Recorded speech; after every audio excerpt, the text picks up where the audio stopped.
Okay, recording is started. Thank you, Garrett. I'm just going to give it a few seconds for people to trickle in. And as you do, let me also welcome you warmly and also ask you to turn your cameras on if you don't mind, so we can make this a little interactive and it'll be nice for us to see each other. All right, looking at, we've gone past a minute after 4 over here. Hello and good day, everyone. I'm Juho.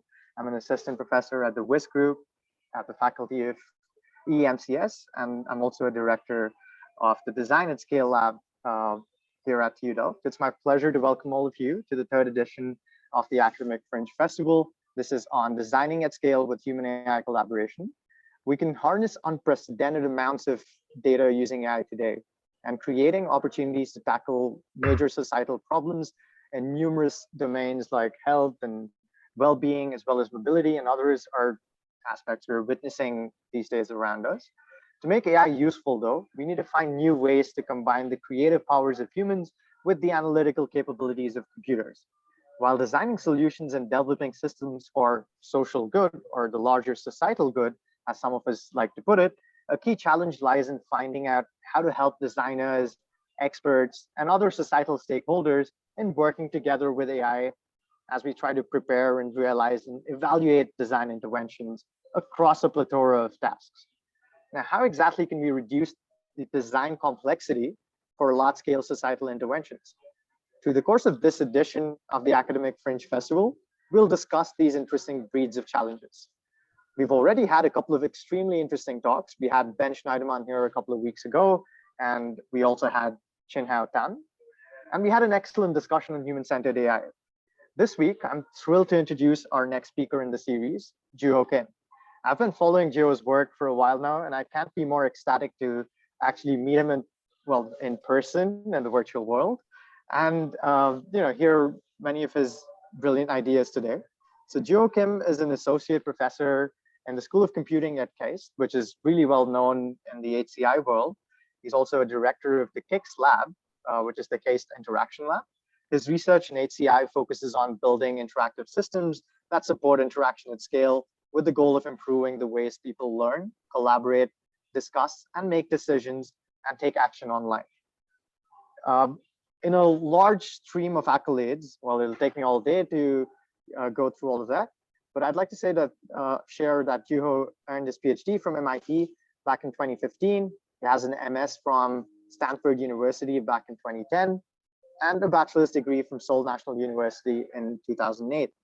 He's also a recipient of KEST Songdam Distinguished Research Award, won the Grand Prize in Creative Teaching and Excellence in Teaching Award, and he has several paper awards at some of the premier venues in human-computer interaction across the board. So without further ado, I'd love to welcome Juho Kim once again, and it's over to you, Juho. Thank you so much for the great introduction, Ujjwal. I'm hoping that everyone can hear me okay.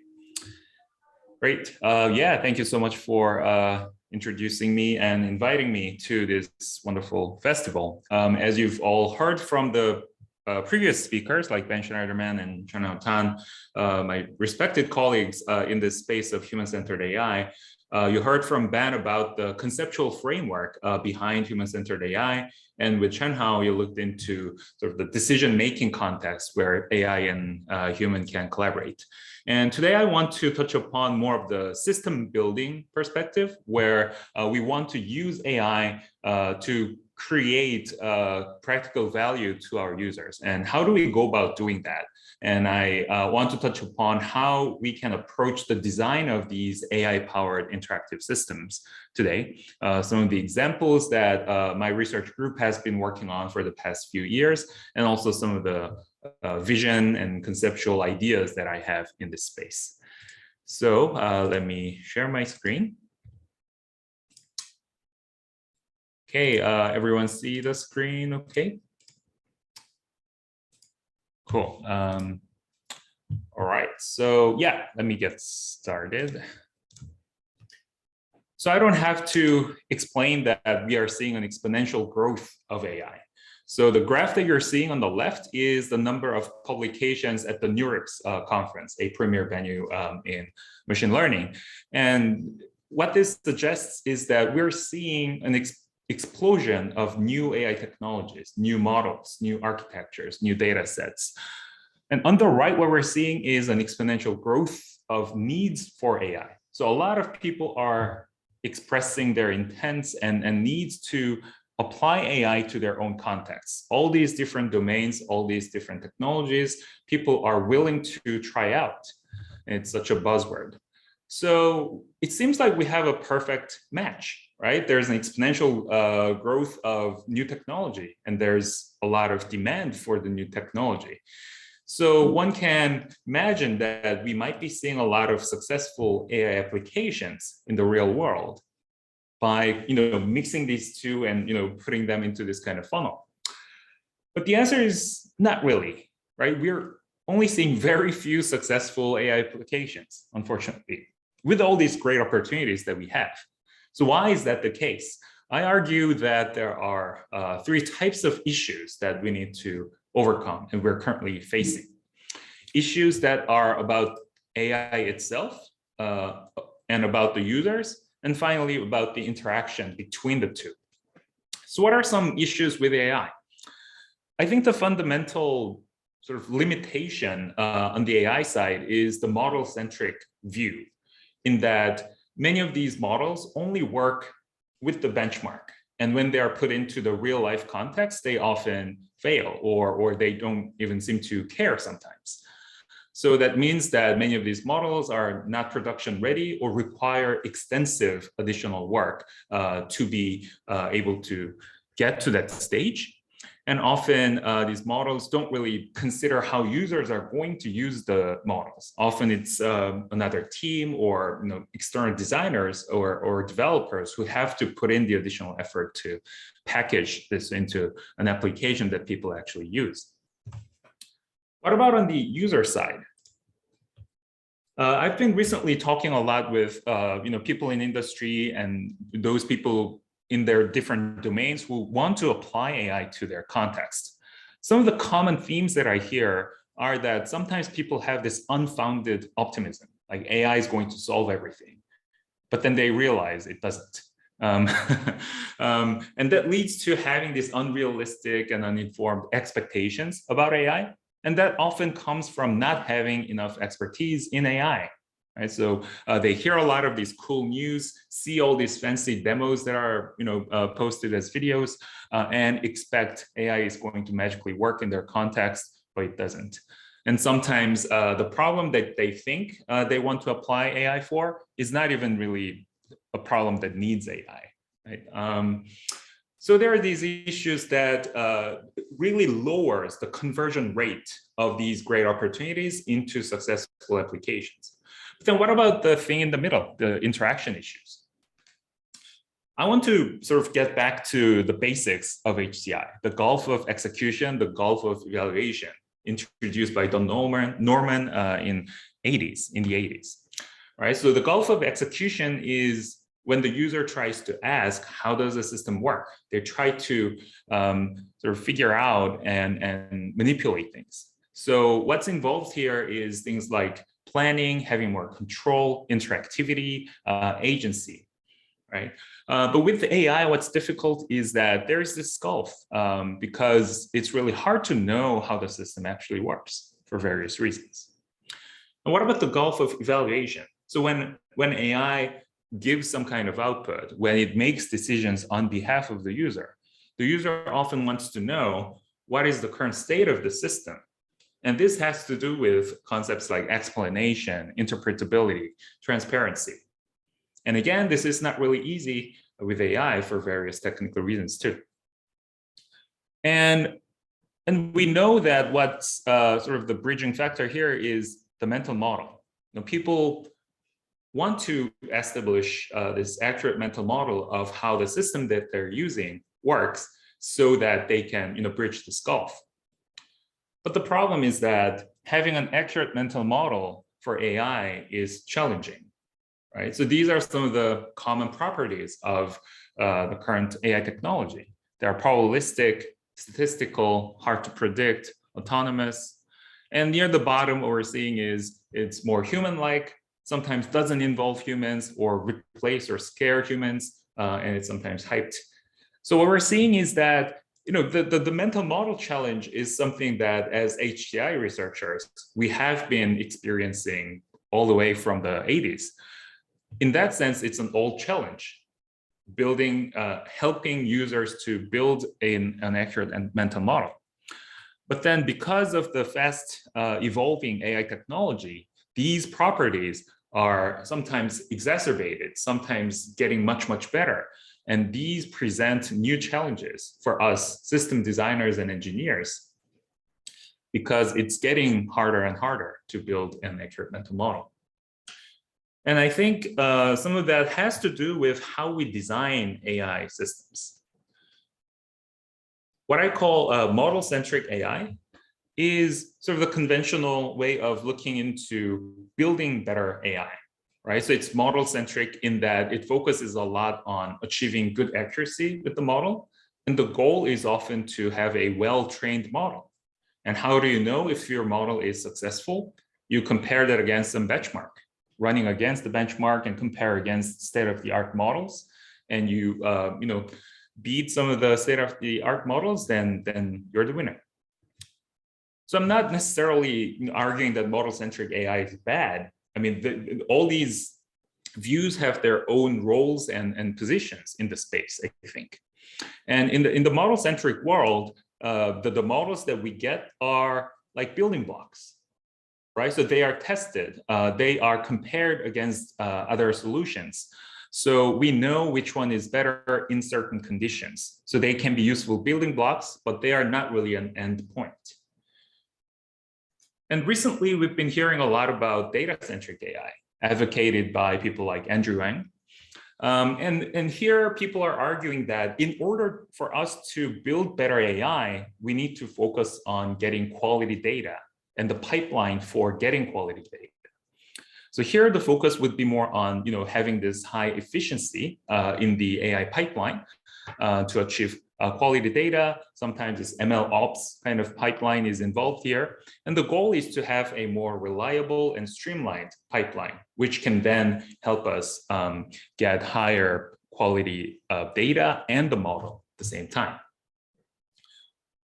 So this is getting a lot of traction these days. And I was thinking about, what do I want to think about in this space, or the work that I've been doing in the past, where are we headed to? And as a field, where is HCI headed to in this era of AI? And I think one way to categorize what we should be doing in this space can be what I call interaction-centric AI. Here, what I mean is, here the goal of what we want to achieve is to provide a good user experience for the people who are actually using the AI-powered application. And here we focus more on the application, which kind of packages both the model and the data through an interaction, right? And here the unit of our consideration is human-AI interaction. We want to design an interaction that really helps people achieve their goals in their complex and real-world tasks. So in the model-centric and data-centric worlds, these researchers have been doing a fantastic job in building these benchmarks and turning into building blocks and more systematic ways to improving how things are. In the interaction-centric AI, I think we are just about to start, but we don't really have those systematic building blocks quite yet. So here's my sort of plea for what we as a field should be doing more, is to think more about interaction-centric AI by thinking about systematically designing and engineering human-AI interaction, thinking about what the building blocks are, what the theory, design process, design widgets, design insights, guidelines, and design patterns, interactive systems, interaction techniques. We need to really start to put these things into more systematic manner so that we can broadly apply these to a wide array of applications for AI. And I think these are important because that way we can really try to overcome some of the limitations of the model and data-centric views. And the fundamental challenge that these views have is that they are not really usable when it comes to the real life users. So if you forget everything from this talk, this is the one slide that I want you to sort of take away. So you can leave the talk now. The rest will be sort of supporting evidence for why I think this is important. Here's a question in the chat. Shivani, is it possible to prioritize all three, model, data, and interaction-centric AI? Yeah, that's a fantastic question. I think in an ideal world, we would have a balanced perspective of model, data, and interaction. But often what we see is that different organizations or people who are building these systems don't really have all the expertise. And especially what I'm seeing is that people with expertise in interaction are surprisingly rare when it comes to building AI systems, because you need to know about both interaction and AI, and that's very, very hard.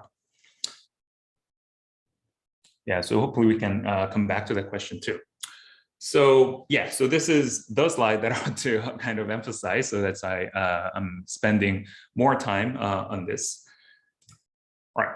So for about next 20 minutes or so, I want to just give a whirlwind tour of some of the case studies, like actual AI-powered interactive systems that me and my collaborators and students have been working on in the past few years, to kind of share our design experience, right? Some of them have been very successful. I mean, all of them, I think, have been successful, but not all aspects of them have been successful. And I want to touch upon some of the reflections and the lessons from deployments with users. Okay. So the 4 case studies are in online education, data analytics, video interaction, and natural language interaction. Okay, starting with online education. So here I want to sort of minimize talking about the specific sort of technical work that was involved. I want to touch upon more of the interaction component here and how the design thinking that went into building this system was like. So this was a system that was published in 2016 called Access. In the educational context, the problem that we focused on was to create explanations for problems that are easily available online. So for example, we see these problems that are available online, like this probability quiz online. But then getting a high quality explanation is quite difficult because it's often requiring a lot of expertise to write a high quality explanation, right? So we built this system. So on the learner side, what they do is fairly standard. So the problem is given to the learner and they can just solve the problem and submit an answer, very standard. And then the system gives some kind of explanation. So I'll get back to how this is done. And then the user gets an option to rate the quality of the explanation that they got in terms of how helpful it was for their learning. And then the system asks people to do a self-explanation, which is a pedagogically proven way to sort of help you learn. So by putting the explanation in your own words, like this, you get a chance to kind of revisit the concepts that you learned through this problem. Okay, so this is a very standard thing. There's no sort of excessive work that you have to do as a learner. All these activities are helpful as a learner. What happens in the backend, at the backend, is the system tries to intelligently select which explanation to show to the next learner. And we do that by using this multi-armed bandit formulation. So in a nutshell, what this is that there are all these explanations that are submitted by people. because we're not talking about just having one explanation provided by the teacher. We are envisioning a dynamically evolving system where learners are continuously providing their answers, their explanations, and we want to progressively show better explanations to more people. So that's our context. And this is a natural formulation for reinforcement learning, in that the system needs to meet this exploitation and exploration trade-off. So exploitation means that the system wants to leverage the information that it already has to present effective explanations to people. And we do that by looking at the ratings that learners provide, how helpful the explanation was. And exploration is when the system wants to gather more information so that it knows more about the state of the explanations. So how do we balance that? So the system adds a new explanation as a new arm. So there could be a number of explanations for the given problem in the system. And it tracks all the ratings, and based on this, we use Thompson sampling, which kind of computes, turns these ratings into the policy for the next learner, which means that with a 16% probability, the next learner coming into the system will get the first explanation.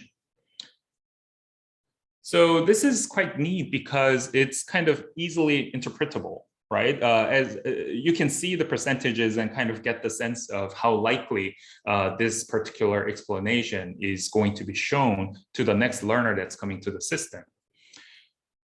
And obviously, we don't want to just present the highest rated explanation all the time, because then the new ones are not going to get a chance. So that's why this adaptive formulation is useful. And as new ratings come in, the system keeps updating the ratings and the policy for the next learner. And adaptively, our sort of vision is that as the system gets mature, as more people come in, provide the rating and the explanation, the system is likely to give higher quality explanations to more people. And in fact, that was the case. So in our experimentation, we saw that, so this is the learning increase before and after using the system. So even with no explanation, people did see about a 3% increase in their score.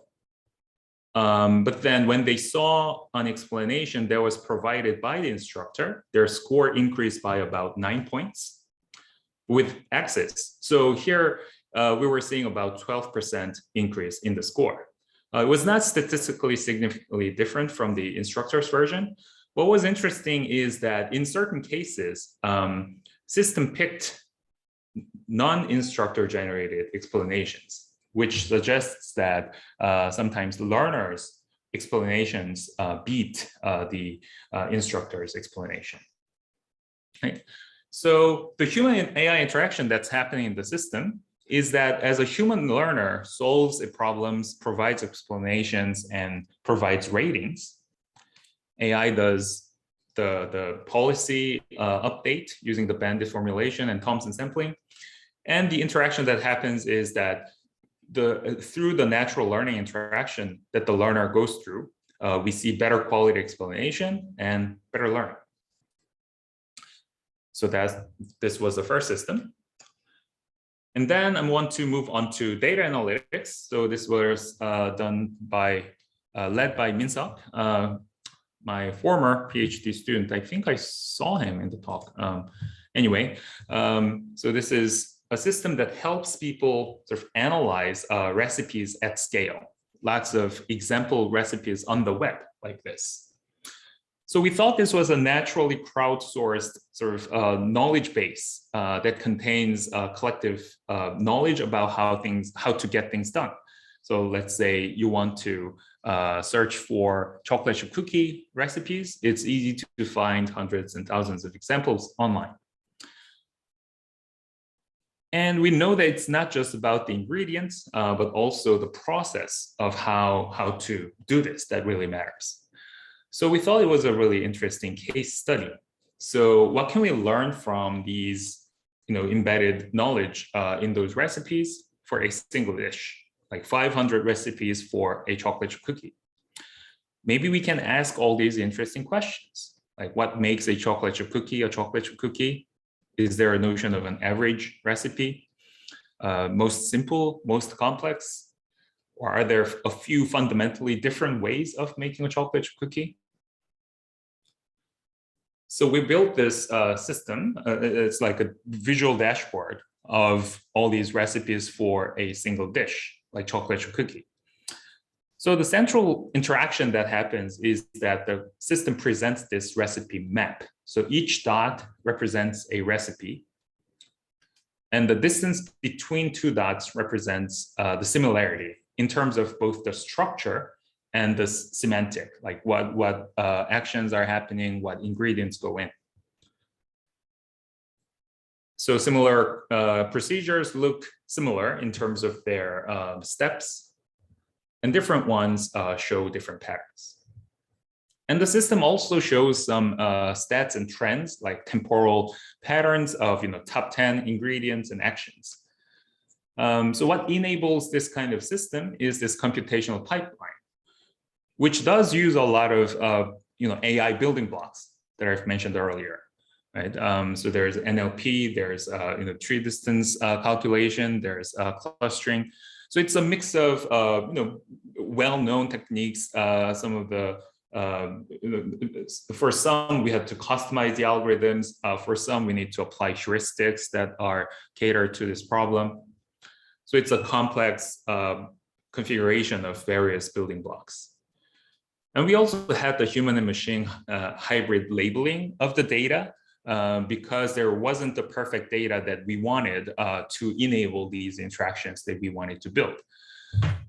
So by involving human annotators and combining with the machine generated labels, we were able to get much high quality data, which was really essential for the system to function. And just to summarize, results from evaluation showed that our participants, who are the cooking professionals and culinary students, found the system to be useful. So this was meant to be used for professionals who want to analyze different cooking recipes to come up with their own creative interpretations and ideas. And people said, the clusters were useful because the recipes in the cluster do not use any eggs and probably involve baking in the later stages. So this person was able to sort of interpret based on the clusters that the system is providing to them. And these are the recipes for more crispy cookies. So basically a very similar way of using the system. So here, what I think is interesting in terms of human AI interaction in this system is that the human user can browse and compare different recipes.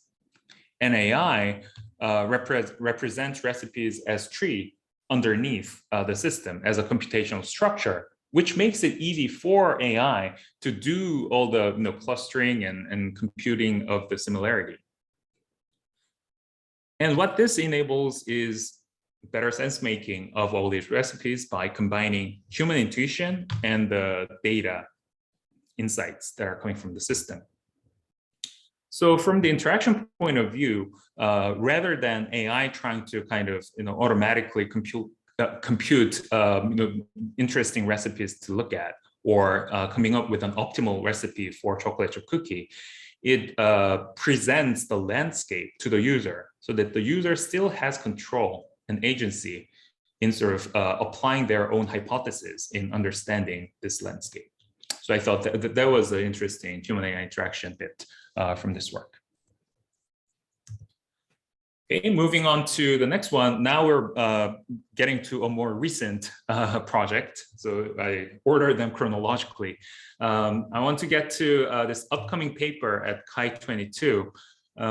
This is a system called Fitfid.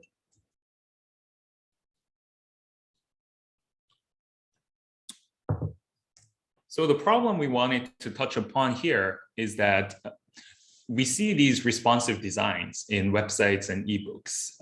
So you open a website in a large screen, And in a mobile phone, they are rendered in an optimal manner based on the device that you're using, screen size. But then when it comes to the video, nothing like this happens, right? The video just shrinks. So imagine if you are a learner trying to watch this educational video, the presentation from the instructor with lots of content. In a big screen, you're probably okay. When you're in a mobile screen, you cannot really read anything. So in this system, what we envisioned is this interaction where what if the video actually becomes responsive, right? And we know that people who are making these videos, the instructors and professors like myself, will never create videos for mobile separately. They don't have the time. They are not willing to do this kind of additional work.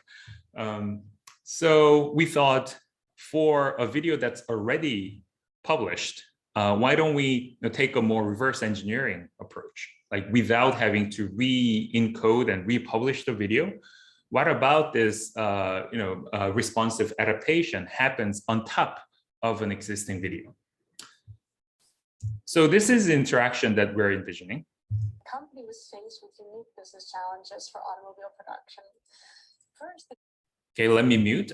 So the user can just directly manipulate any object that they're seeing, like it's a text block or a screenshot or even the talking head of the instructor. Everything becomes an interactable unit.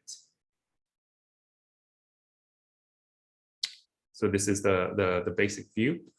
And they can sort of turn off the talking head of the instructor if they want to, because everything is an interactable unit. And the logo and the templates, these can go away as well if the user wants to get more space. And we can have dark mode for video. So what's interesting here is that this is the type of interaction that we wanted to support without knowing what kind of technology that we can use to achieve this. But we thought something like this would be really cool because, based on our understanding of the mobile users' needs, we thought this kind of capability would be nice without having to, republish or re-encode the video. So everything happens on top of a published video. So as a result, we can get things like this: resizing fonts and reducing text. So before, we get lots of text. On the right, we kind of get this condensed and summarized version, and the system automatically determines what content to put at what point, and it automatically advances to the next part of the content. So it's like segmenting a single complex slide into multiple simpler ones, or changing the layout so that it becomes easier to digest, or better use of white space so that not much space is wasted. Or we also can do things like increasing the color contrast or changing the typeface. So all of this can happen on top of an existing video. So what enables this system is, again, a complex sort of configuration of all these building blocks in NLP and computer vision and heuristics and algorithms. So for that, we have this static object analysis, dynamic object analysis, and text to script mapping, which is used to tell us when each of the bullet points or the charts was described by the instructor. And by that mapping, we can determine the optimal sort of adapted content.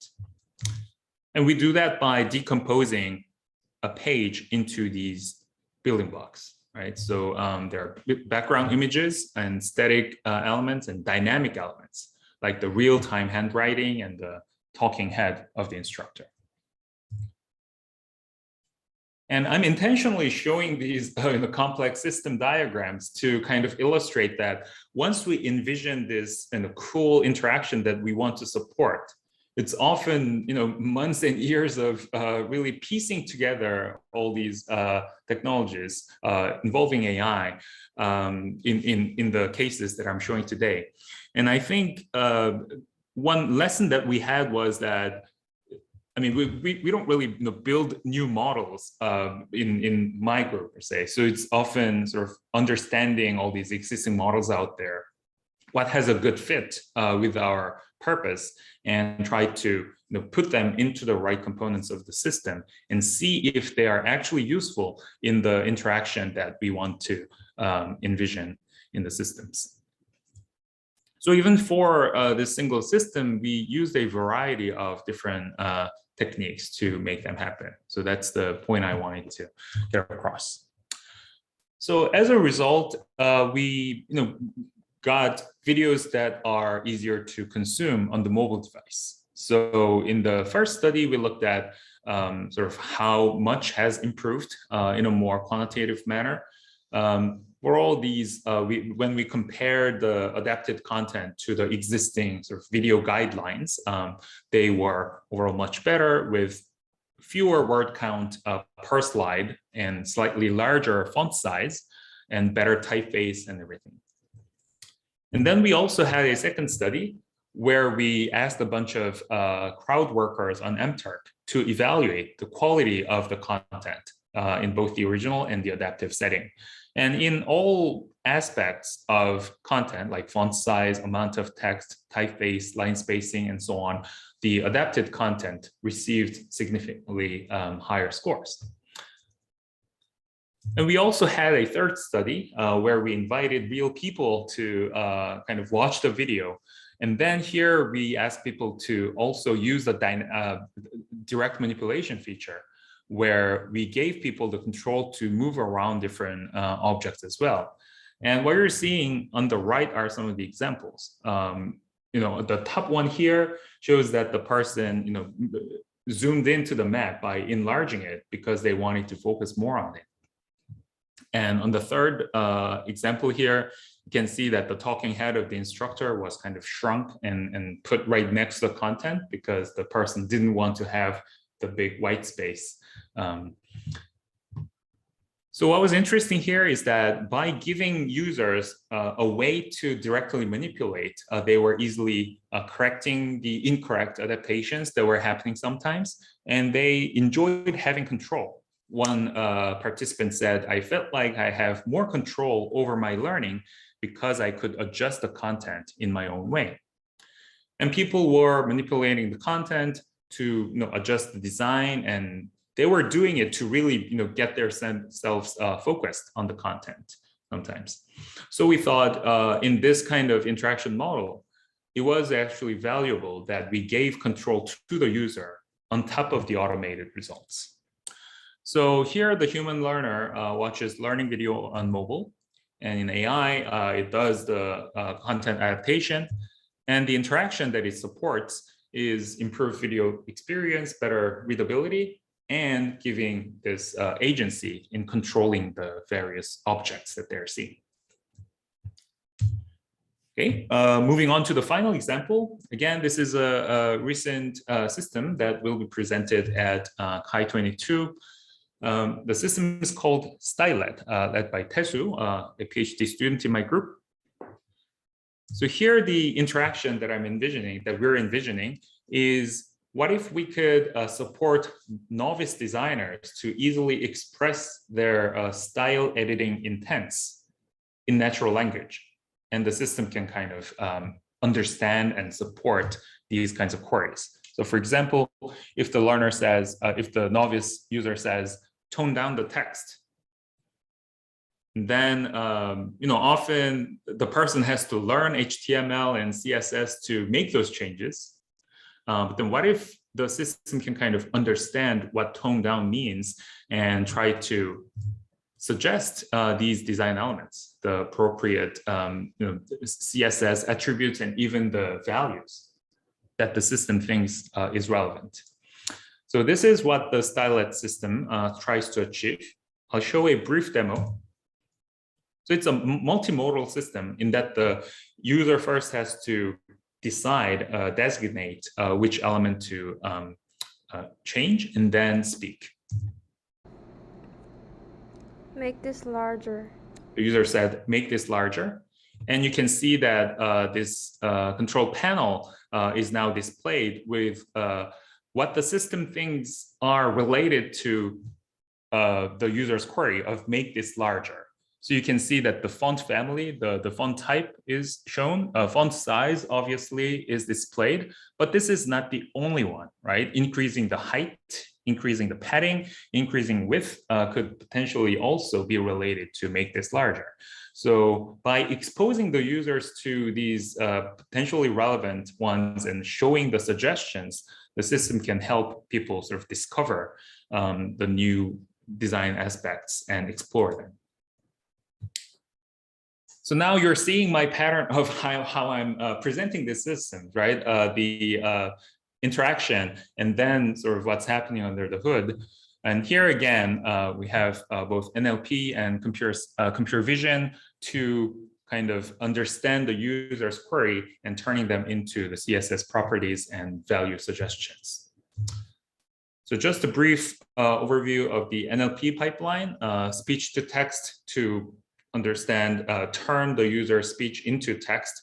And then we use a large language model, GPT-Neo in this context, to kind of map that into the user's intent and map that to the actual CSS properties that the system think are relevant.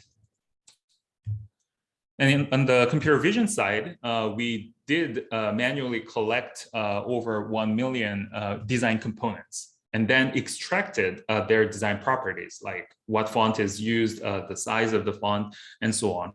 And then we map that into the embedded space for the user's current design element, and we computed embedded that into the space and tried to compute find the nearby ones by computing the similarity, which then can be presented to the user as recommendations. So with this system, we did some evaluation too. We invited novice designers to the lab, and we did a between subject study comparing against Chrome's DevTools, which is sort of the standard tool for people to apply their design changes. And we gave them both a well-defined task that has a clear answer, and also an open-ended task where they could easily, freely browse and navigate. So in summary, people were able to complete the task much more, right? 80% of the users completed the task that we gave to them, whereas only 35% of people who are using the Chrome DevTools were able to complete. And people were able to complete with much less time as well. So this is sort of expected, right? You just need to speak out your natural language query, and hopefully the system can find what is good for you. And another interesting finding was that people actually made similar number of changes. So it wasn't like in Stylet, people made a much more number of changes, but then people were exploring more diverse properties. And I think this has some interesting implication in that through system trying to recommend potentially relevant attributes, people were willing to try them out. And finally, a more nuanced and I think more closer to today's message is that people's self-confidence kind of had a very interesting pattern. So people showed an initial increase in their self-confidence, like how well they can perform the task. That makes sense, right? So when they learn the system, they just speak and cool attributes are shown to them, their confidence has grown. But then as they were using the system more, the confidence actually decreased for the Stylet users. So we thought this was very interesting in that people were expressing that they felt restricted. I expected more surprising changes like glittering, but then once they started to learn a little bit, they wanted to have more control. But it's almost as if the system only supports people to do these somewhat abstract connecting between their natural query and the actual mapping to the CSS. So I think the lesson here is that natural language is really good for people to quickly acquire this new skill. But then the benefit might actually decrease as the user gets more knowledge. And this probably suggests that we need to mix more of the direct manipulation, which we have been using a lot in the HCI world, And this adaptive approach or automated approach, recommendation approach can be useful for the novices, but then maybe they might have to phase out or be complementary with some of the other more direct approaches as the user gains more knowledge. So here the interaction is that the user just expresses their style intents in natural language. AI interprets the intent and tries to match the style attributes and values. And as a result, people do things easier and faster while exploring further. Okay, so yeah, there was a quick tour of 4 different systems. Sorry if it felt like it was overwhelming to go through all the different projects in a short amount of time. But I wanted you to kind of focus on the pattern behind this, like why I presented them. It's not really about what the individual systems have achieved per se, but the pattern here, like what interaction did we envision through our sort of various formative studies and understanding of the users. And then we built this technical pipeline that supports this using various AI technologies. And people might wonder, why bother to even make all these systems interactive? Because you can imagine, like in the Axis system, what if the system just automatically picked the best explanation by predicting, or even generate a new explanation with the new generative model capabilities? In data analytics, also maybe optimal recipe identification or video interaction, why even give all these people the control and automated design fix rather than showing this big palette of all the recommendations? So this might have been, I don't know, like fancier systems that seem more magical. But the point here is that these probably would not have been all that useful for actual people in the real world task. Because our thought process was, we also started by asking this question of how do we fully automate this task? I think this is a good kind of thought experiment to do, even if we end up not doing this or not going this route. But then an important question is, why is it important that we fully automate it? Again, I think from an interaction-centric AI perspective, just to build a better model is not really the best answer to this, right? So we have to think in terms of who needs this. Why would anyone want to have a fully automated system that does this? And then we try to find a reason not to fully automate it, because sometimes people want more control, because sometimes people need to correct things that are not perfectly done, because sometimes people want to fix things that are even perfect. And then the question is how to actually, hit the right balance, how not to fully automate it. What level of AI is appropriate for the task? And in the interaction, how do we present it to the user in a way that's not overwhelming and yet usable and intuitive? And finally, then it's a matter of how do we really support this collaborative relationship between the user and the AI. So to wrap up, here are some of the lessons from building all these systems. And I think, thinking about this interaction-centric AI and also echoing a lot of the previous talks in this festival and also pioneers in the field, I think we have some useful lessons here. One is, full automation is often not the answer. As you saw, by giving people more control, even somewhat inefficient manual capabilities that were actually useful for them to do their creative exploration. And Chen Hao also had this very interesting paper at NeurIPS that showed that the full AI and full manual isn't really binary, like human in the loop, machine in the loop, and somewhere in the middle, based on the context and the domain and the application, we need to find the right balance.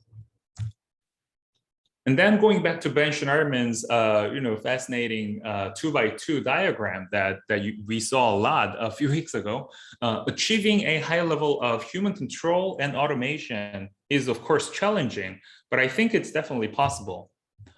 And Ben is right as usual, and I think we should really strive to get there. And I think my sort of pitch is that with the interaction-centric AI mentality and the systematic approaches that our community is trying to accumulate, I think we can achieve this.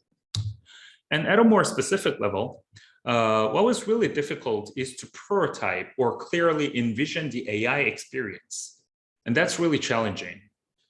And we don't yet have great system support for doing this. Because AI capabilities are so hard to sort of predict and visualize, when it comes to prototyping, we sometimes suffer. And what we found useful is to have at least some basic model attached in a very early phase of the design process, so that we can play around with a realistic model rather than kind of envisioning that, oh, here's going to be this perfect model that will do everything. But then later on, you realize that that model works in a completely different manner and your design has to kind of restart. And finally, we need more robust and reusable building blocks for human AI interaction. And I'm thinking about things like design patterns and UI widgets. And I think one good parallel is coming from crowd computing. So I did my PhD mostly in the crowd computing world, and like around 2010, and Ujjwal also does a lot of work in the space too. And in around 2010, a lot of these new design patterns have come up. Like, for example, the famous find, fix, verify pattern by Michael Bernstein. And this kind of design pattern has enabled a lot of new interactive systems that use the power of the crowd in their systems. But for AI, I think we need these kind of patterns and the generalizable UI widgets that could be applied.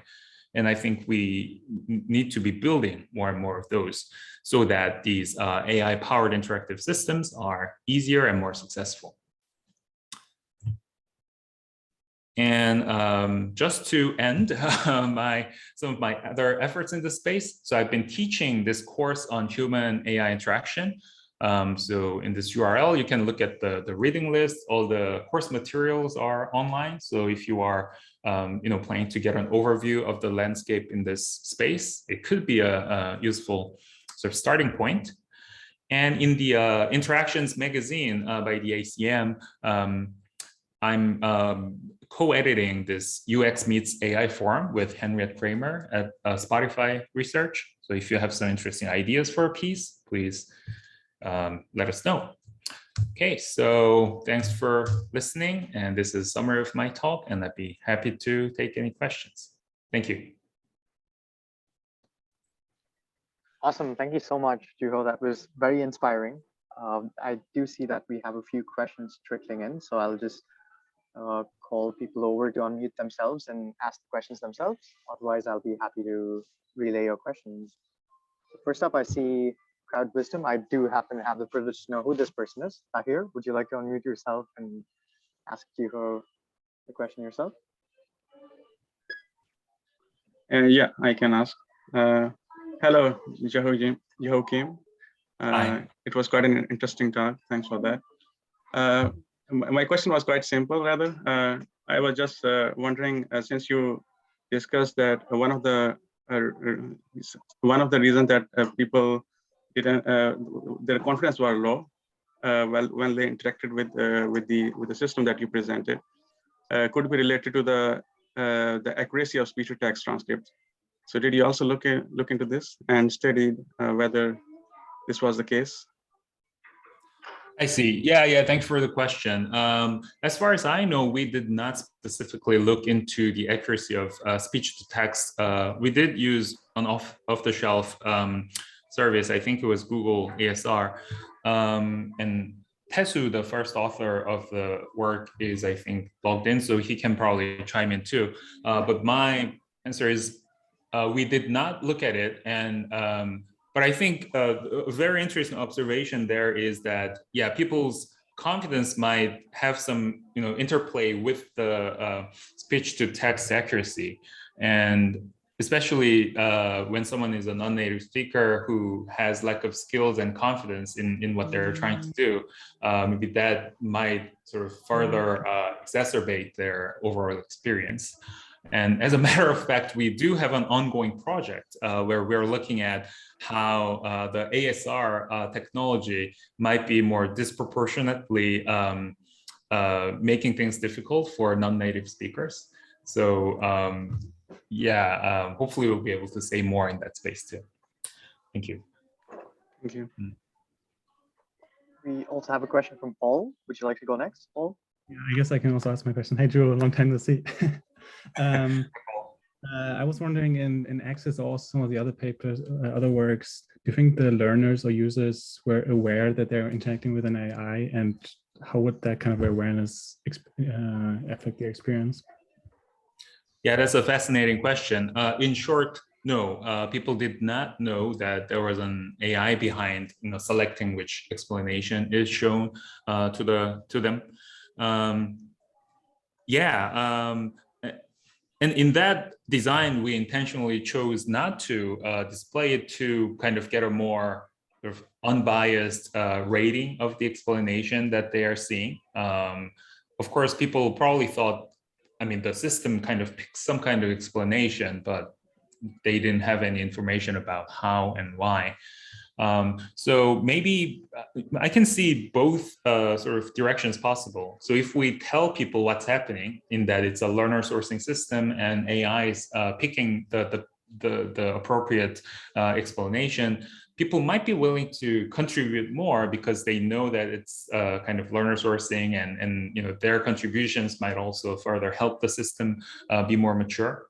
At the same time, if they feel like it's the AI kind of doing the exploration trade-off kind of thing, they might think it's useless, or they might want to game the system somehow, although they might not have much interesting motivation to do so.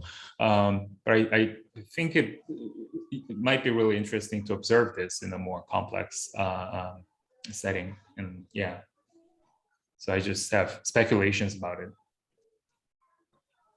All right.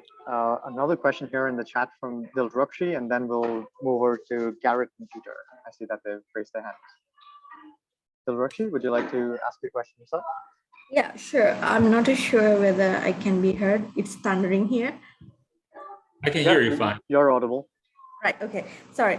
Okay, Juho. The question that I had was when we design an interaction system, so how best can we design what is the input for certain interactions and what is the output?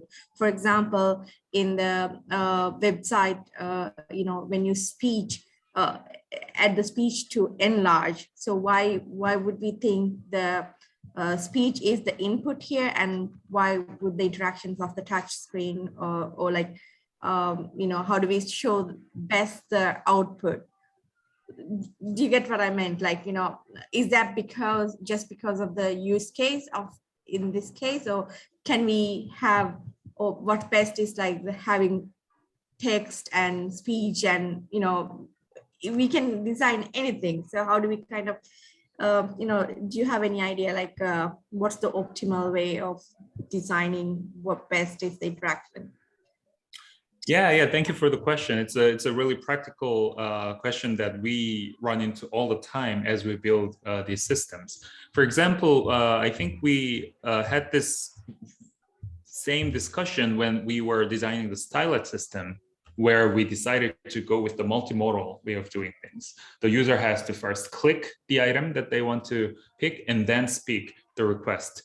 The reason we ended up doing this instead of maybe the user expressing everything in speech or typing everything was that we had this formative study and knowledge from prior work that people are really bad at describing a design element in language. Right? What is a header, and is this meant to be like a text block? Is this the right term? And and it's much more intuitive if people can just point to the visual element that they're seeing.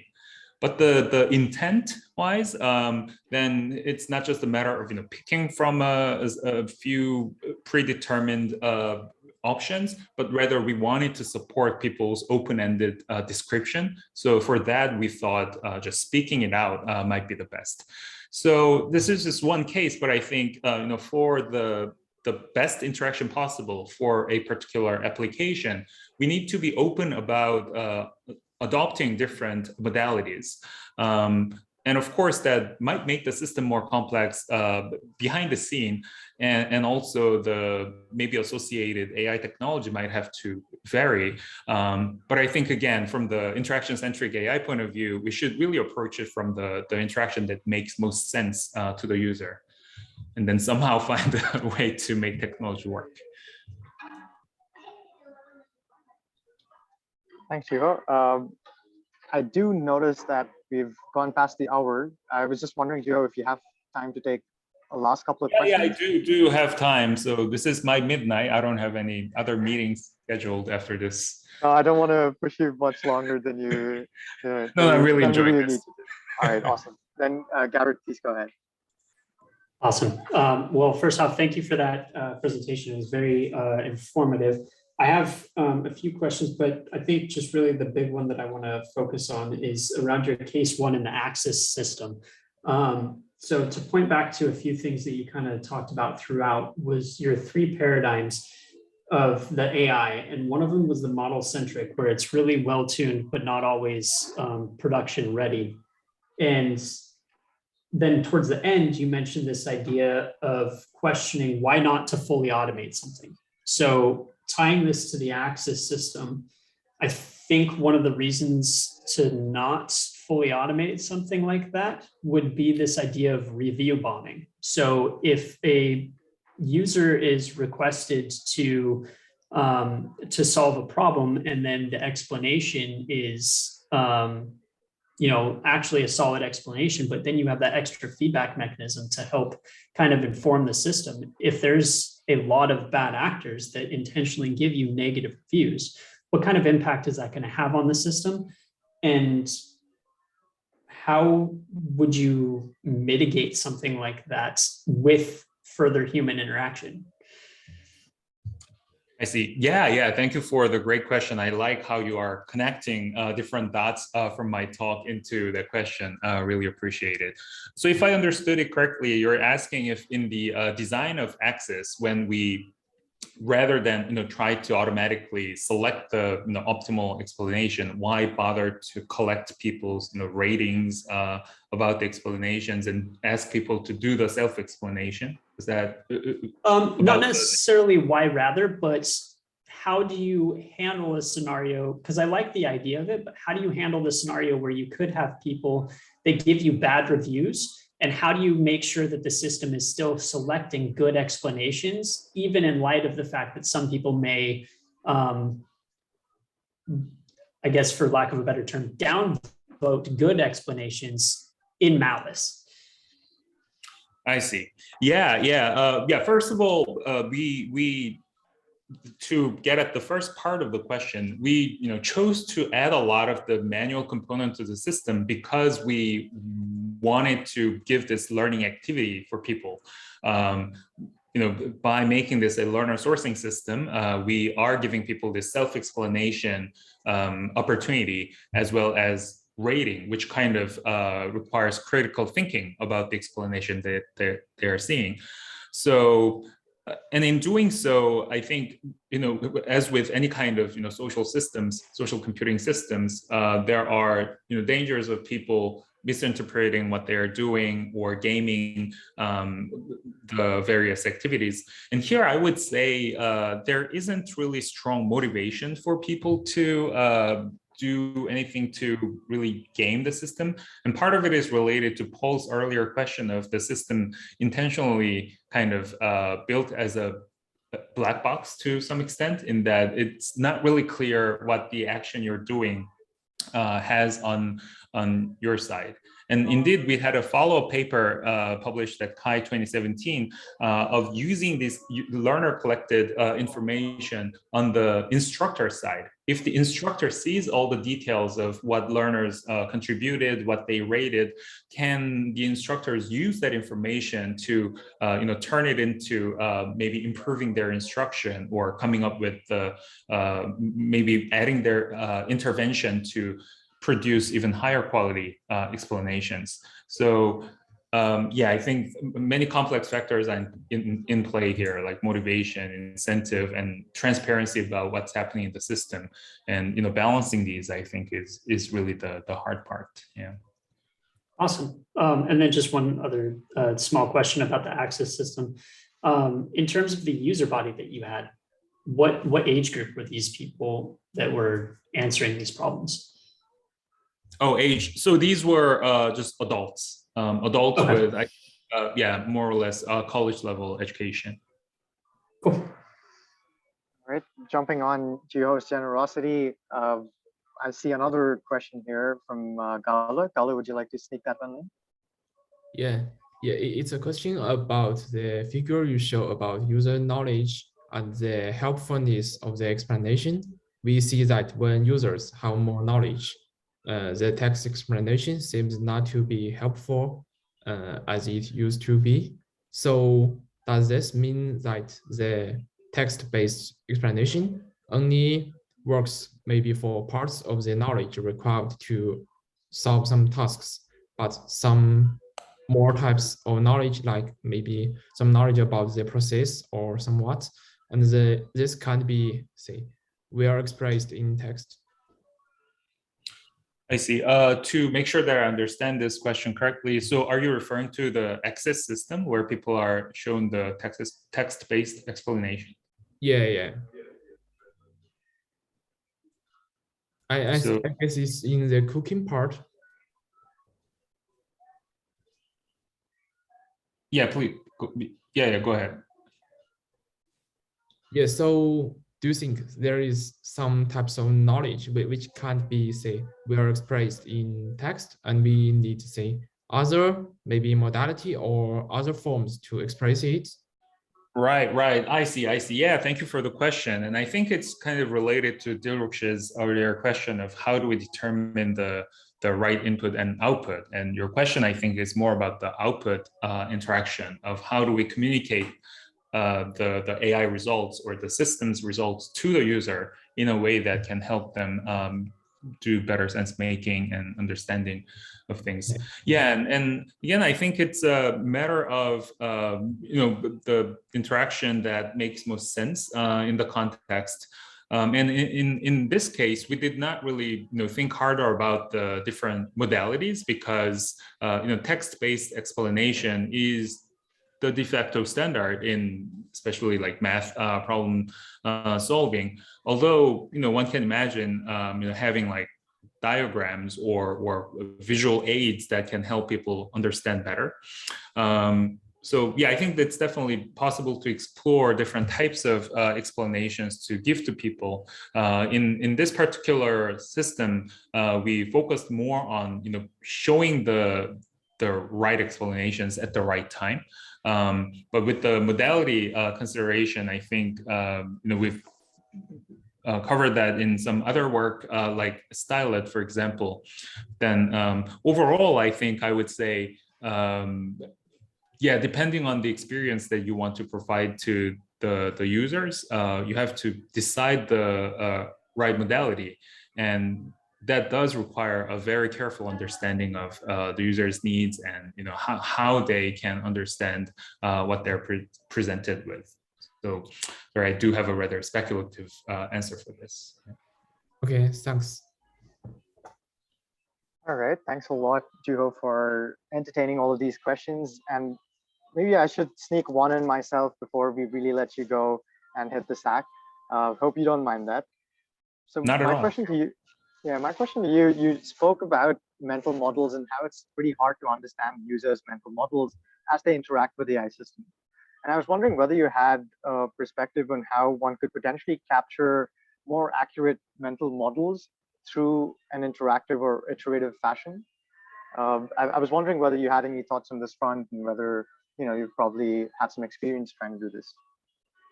Yeah, it looks like a fascinating next paper topic of how do you collect or solicit people's honest and accurate current mental model.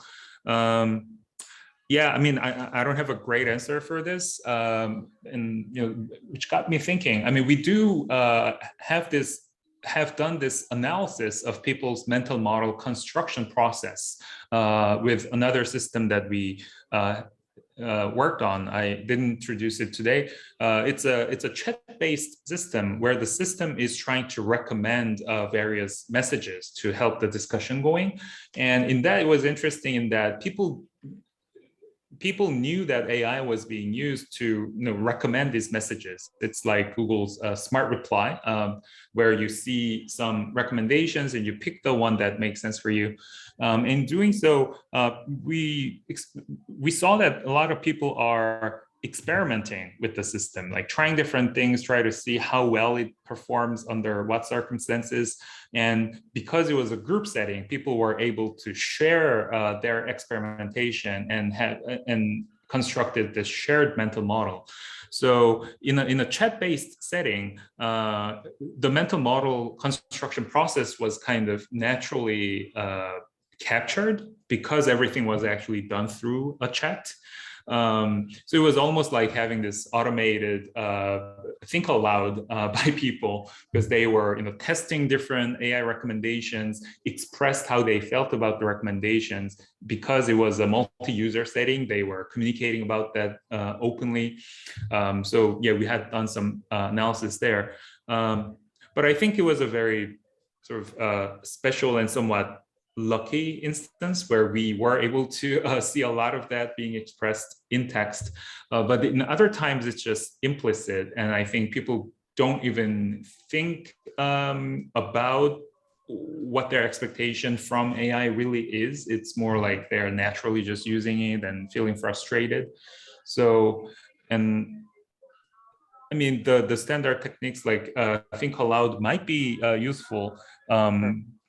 But there are of course cases where that might not be possible when the task is very complex, or even when it involves like voice-based conversations and inputs. So yeah, all I can say is from that one case we had, when it's kind of naturally connected, and in that setting, it was also nice because the system's log was also associated with people's expressions and chats. So it was really good to see the functionality used and their reaction to it at the same time. So maybe trying to build a kind of synergistic capture somehow in other kind of contexts would be quite valuable. Yeah, so I think this proto chat, the system that it was a system called solution chat. Sorry, we had right, okay. You had a few of those. So yeah. No, that's really great. We've done some follow-up work to kind of dive into the mental model construction part. Yeah. Sure. Yeah, definitely worth a look. And thanks for sharing that. Yeah, thank you so much, Juho. I think I really personally enjoyed this talk, and also resonated with a lot of my views on how we should move towards trying to facilitate appropriate trust in AI systems. And I think this interaction-centric view probably lends itself quite nicely to some of those questions as well, where we're trying to improve how humans tend to interact with AI systems. Maybe looking at interaction itself and zooming in a little closer can allow us to get a little closer towards solving those goals. So thank you so much for taking some time out to sharing these wonderful ideas with us and entertaining many of these questions that came your way. It was a pleasure having you here, Juho. Thank you so much. Thanks a lot, everyone, for stopping by and asking questions. Thank you. Thanks so much. And just to remind everyone before you go away, this Academic Fringe Festival in its third edition will continue. Of course, next Monday, we have Aaron Halfaker from Microsoft Research, who's going to talk to us about designing to learn. And he'll explore the ideas of how we can align design thinking and data science to build intelligent tools that can evolve over time. So do join us for that. This is the Academic Fringe Festival. I'm Ujjwal Gadaraju. Thanks so much for joining.